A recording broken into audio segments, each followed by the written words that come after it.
Complexity exposes how organizations actually operate. When growth and pressure increase, the challenge may no longer be strategy, but we know it's about sustaining execution, holding accountability, and maintaining leadership consistency across the business. This is Operating Discipline with Terry Wilson, CEO and Senior Leader Conversations about organizational performance under pressure. Today, we're speaking with Kevin Iden, who is the president of Iden Dealer Services. Hi, Kevin. Hey, Terry. How are you? Great. Thank How you are for you? I'm good. Thank you for joining me on the our meeting today. I was really excited to talk with you because when we had our intro call, I didn't even know your business existed. So can you give us a little bit of background context about you and your business? Yeah, sure. Thanks for having me. And our company is a bit of a niche, and not everybody is aware of this type of company, but we staff and manage the detailing and reconditioning and aftermarket add-on department for dealerships. So people have seen the truck of new cars go by on the freeway, and they're all wrapped in plastic and dirty from Detroit or Japan or Europe, wherever they are manufactured. By the time they get to the dealership, they don't look like the car on the showroom floor or the car on the lot. Somebody needs to unwrap those, wash, vacuum windows, clean them up. So our team on site does that. Often when that new car sells, they offer a variety of other things: paint sealant, fabric sealant, leather sealants, the clear bra paint protection film on the front so you don't get rock chips, window tinting, all these different extras. We install all of those. Um, Often when that car sells, there's a trade-in. So we go through and detail that trade-in inside and out.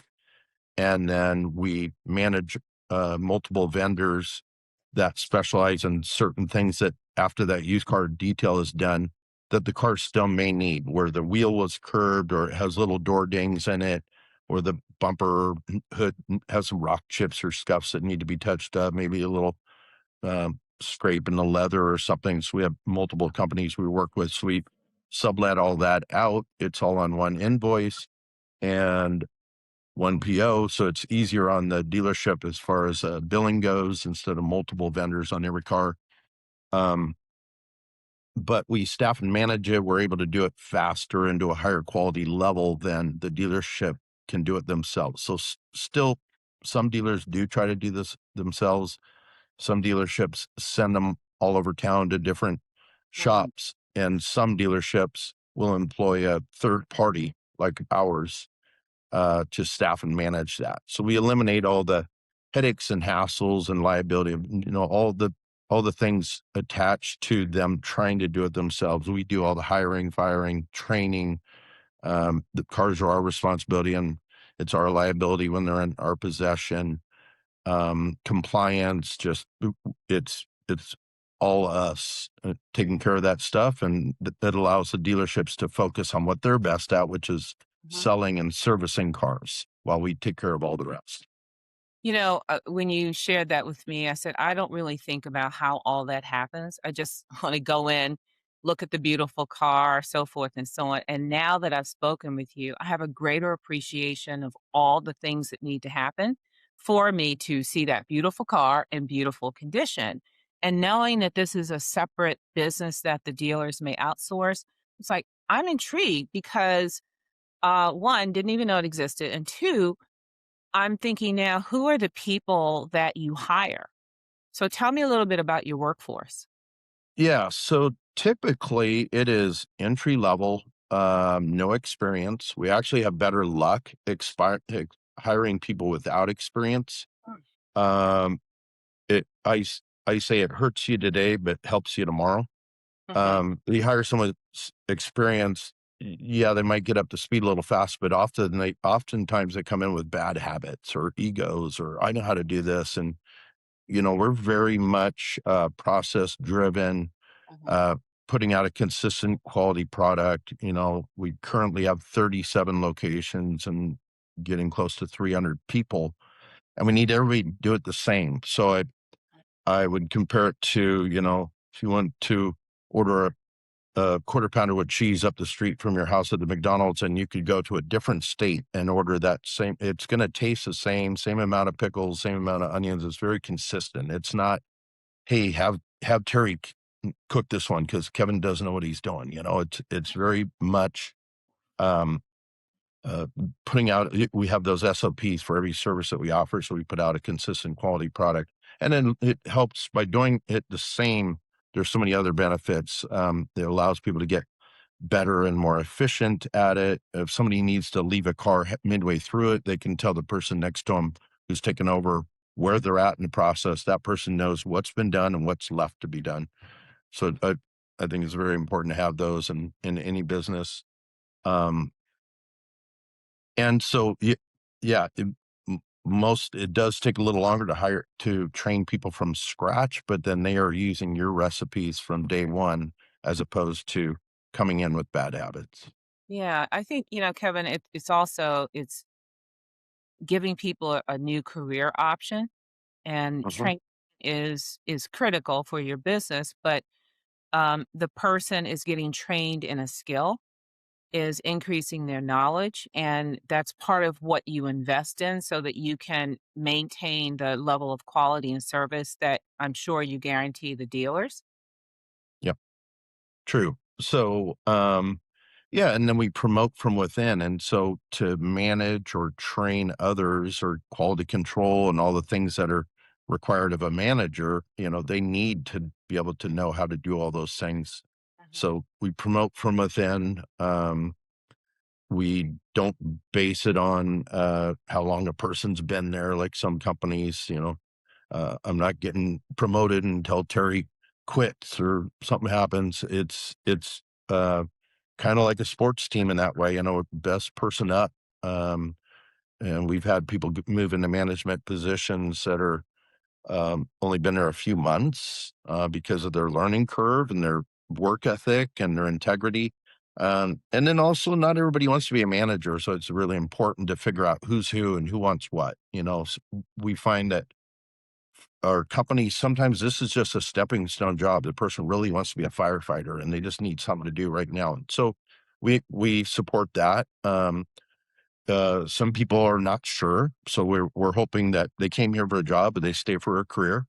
And some people you know, are in. They want to do this, and they want to either move up or maybe move into a different position within the company, whether it's the installation of the window film or the paint protection film. That's a lot more technical and less physical than the detailing. So we've had a lot of people say, "Hey, after a few years of detailing, they love the company. They want to still work here, but they're not interested in management. But they're interested in some of these other positions." So we find it's really important as a person gets going to figure out, what their goals are and what they're hoping to do, whether that's move up or move out or whatever, and how we can try to support that while they're here.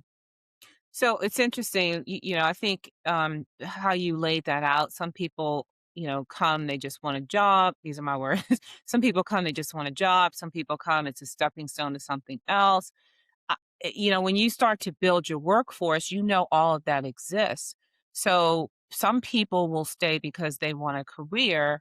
Some people will move through over time. Some will move through very quickly. So, how do you build your workforce so that you maintain the level of quality and consistency that you're known for?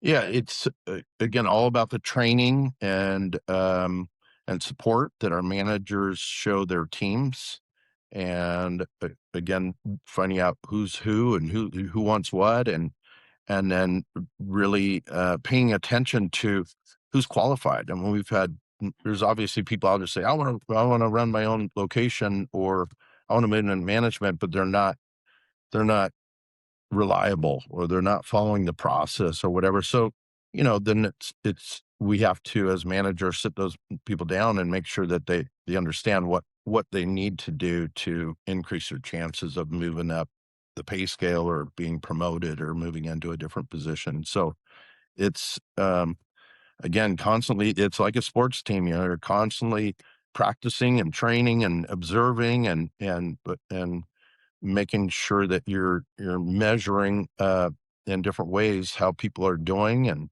and that there's a constant conversation about things that we could do to either help them or maybe things that they need to do to improve so that they're more likely to be successful and happy. And Kevin, you said you have about 300 employees. Is that what you said? Yeah, little under, but we're getting there. And 37 locations? Yes. And Yep. across the country or concentrated in a particular area? No. So currently we're just in the state of Washington, on the west side of the state. Okay. I started it myself when I was 21 years old with one location, and I was the only employee and talked a dealer into letting me handle this, and the dealer couldn't wait to get it off his plate. And then it slowly evolved into what it is. And I realize that more and more dealers want to get this off their plate and best of both worlds. We're putting an all-star team on site, in uniform, professionally trained, and we're very strict about the work area and keeping it clean, neat, and organized. And we have two things we try to keep in mind uh, in our company is one, we want to be the best place to work versus anything else in our industry. So what does that mean? How do they feel? How are they trained? Do you have all the best equipment and supplies and products? And how are the workstations? Are they well lit and clean, neat, and organized? Or are they provided uniforms, or are they ruining their own clothes at work? Or so it's just so many things to make sure that if you look at everything you're doing and say, does that make it a better place to work or not? If it does, then we should consider it. Mhm, If it doesn't, then we probably shouldn't. And then the second one is we want to be the best option to get these services done versus a dealer trying to do it themselves or using whoever they're using, a third party or a shop across town or whatever they're doing. So those are the two main things that drive us that I think could carry over to any business. If you're looking at it as you have an HVAC company or whatever you have, you want to make it the best place to work so you don't lose your good people to a competitor. And you want to be the best place to do business with. Those two things can drive a lot of your decisions. yeah, I think the order that you said it is really interesting because I hear the order reversed in a lot of ways. Here's what we're here to do, here's what our goal is, and then the employees come second, third, or fourth. So why did you put the employees first? I mean, for us, it's all labor. So it is truly all about the people. And I know it sounds cliche Mhm, but it truly is all about the people. And so um attracting and retaining the best people, getting them to do their best, is what's going to help equate to the second, you know, part of that is making sure that we're the best option for the services that we provide. So, um, yeah, we could sign up dealers all day, every day, and if we didn't put the best people in there, or they weren't properly trained, or they weren't in uniform, and we weren't strict about how we keep our, we're a guest in their home, we're on site, so if we weren't respectful and keeping that area and clean, neat, and orderly, then we might we might not look like the best option to mhm. them. So, Yeah. but attracting, retaining the best people is what for us that's our whole. It's what everything's about. It's interesting too. I did not know that about you, that you started this at 21 and you're not 21 now, right? No, no. Uh, and you're just under 300. I mean, that is incredibly impressive that you've been able to grow your business to that degree. And I'm just so curious, how did you figure this out? Right? Because it's not like you bought the business, it's not like you were hired in to run the business. You actually started it and grew it. So how did you figure this out about Yeah. So, well, I went into that first dealership and I had two services on my menu: a new car detail and a used car detail. And then I would watch all these other vendors come on and off the lot, and I'd watch the managers be, bothered multiple times by multiple vendors on every single car. And then there was customers coming through the service department that wanted stuff done to their cars. And so I went to the owner. I said, should I be, thinking about offering some of these other things? And he said, absolutely. I want one-stop shopping. I don't want to deal with all this. So it evolved from there. And then it was really figuring out what things make sense to be on our menu, because some do, some don't. Um, what things make sense for us to actually do ourselves versus sub out and manage for the stores. Um, and then really the biggest challenge was going from one location to two. All of a sudden that changed everything, because when it was one location, it was just me. I could, of course, make sure that the person I'm hiring, they felt good about the interview, the onboarding, the training, how they're being managed and spoken to, and reviews and everything. But when you go from one to two, I couldn't be at both at the same time. So that's really uh, was a big transition for me personally, and how I realized that if we're going to scale and grow this, Mhm. I've got to have everything in place to make sure that all of these things are getting done, whether it's by other managers. And so we have that now. It's over time. We've From the way we word our ads to the way we do our phone screening to um, the onboarding, and what we do in that onboarding is not just paperwork. We really try to get them familiar with our culture and expectations and ways to succeed. And we show them some films on what they're going to be learning to help give them a visual, so that when they go in, it's the second time they've seen it and heard it when somebody's training them, as opposed to the first time, and to make it quicker and easier for them to get up to speed. We showed them some films on, how to be a good employee, how to be a good coworker, and how to uh, conduct yourself professionally at work. All things that none of us were taught in school. So we've found that it's helpful. Some of it's common sense to some of us. Some of it's like, oh yeah, I didn't really think about that. So we're hoping to just kind of plant all those seeds to get them Mhm. more likely in a position to do well for both themselves and for us as a company. Yeah, no, there's a lot in what you said. I want to go back to, going from one to two is a big leap, right? So the business has to be able to operate beyond what you can do. And I'm sure that that wasn't easy, but you did it. And then probably two to three became easier. I mean, it brought its own challenges, Yeah, but it became easier. And what you just laid out with, the onboarding of employees, as you shared this with me before, I'm following it in my head. I'm yeah, okay, that's kind of standard. But I go back to your workforce. And as you said, for some people, it's new. Wow, I didn't know that. For other people, it's like, okay, got it.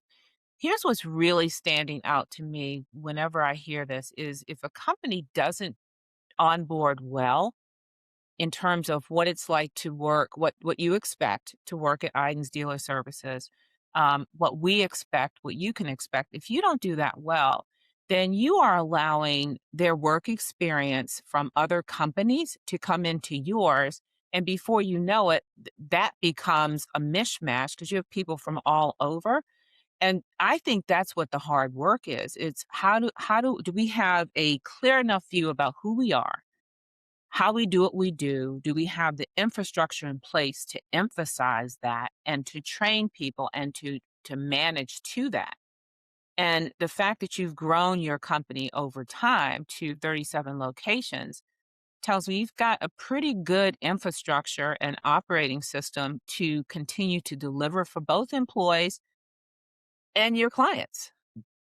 yeah, absolutely. Yeah, and I also need to say it's been a group effort. So yes, I got it started, but to scale and grow, I needed to start developing and identifying who are other leaders that can help um, do this. And so putting the best people in those positions, from my general manager, Kyle, has been with me 27 years, to my Wow. two division managers, Joe and Richie. They're ex-location managers that were proven over time that they are capable of doing more than just run a shop. So they help us oversee those locations. And again, they're supporting and helping those location managers um, with making sure that we're doing it all the right way and the same way, um, and the best way for our dealers, customers, and their customers.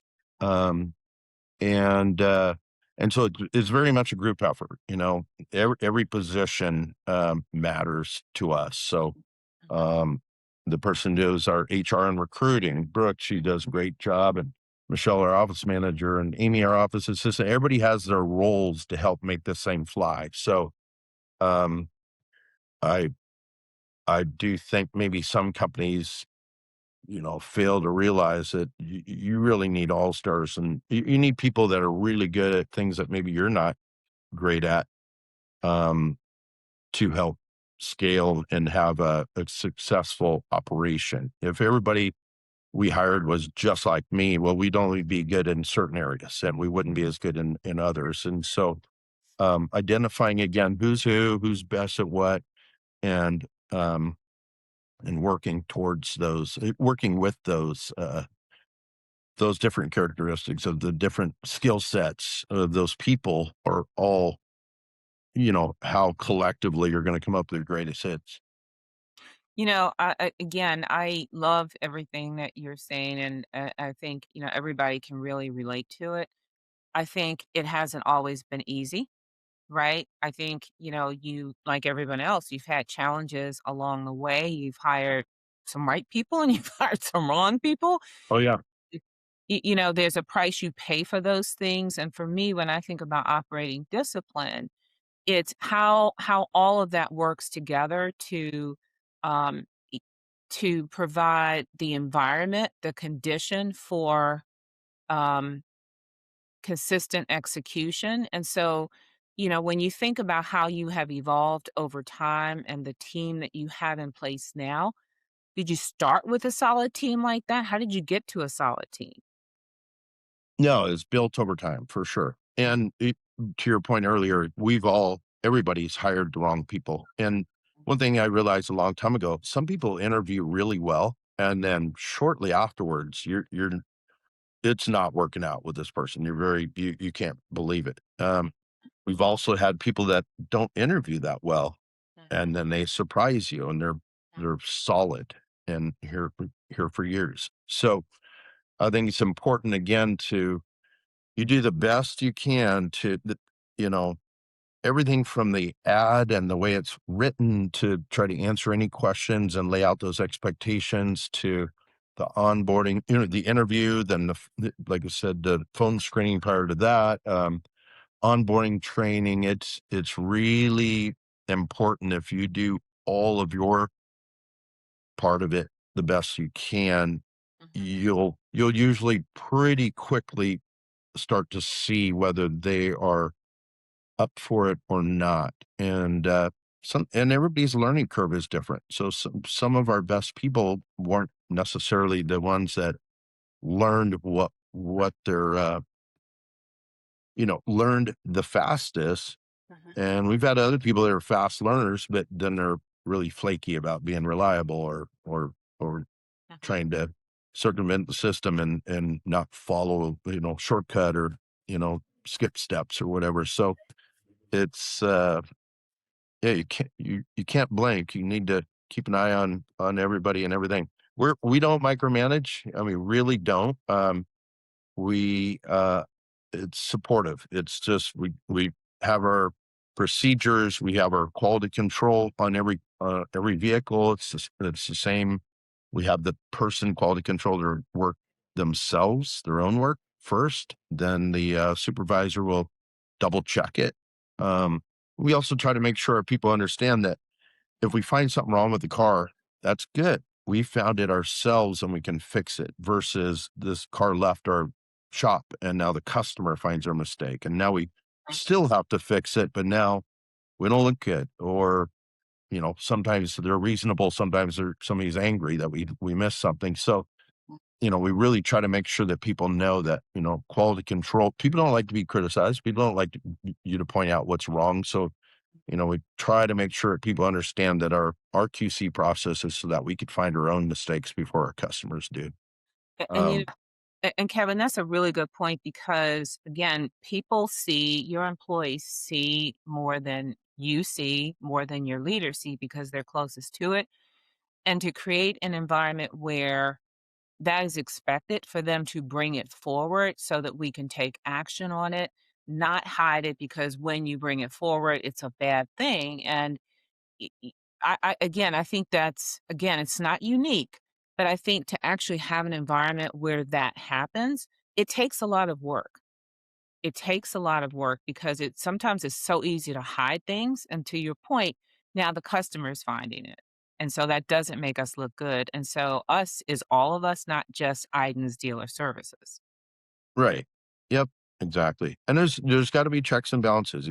You need to find ways to inspect what you expect. And so, um, every position, whether they're entry level, just performing a task, or they're a manager, making sure that every person in that location is performing those tasks correctly.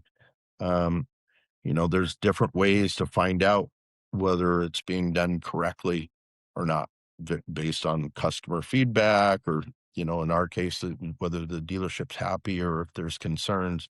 Um, uh, but those for us, quality control, checking over our work, trying to find our own mistakes before the customer does. That's vital to our program. hmm we're going to wrap it up in a minute, but I wanted to ask you a question. You talked a lot about how you bring people on, all the investment that you make in them.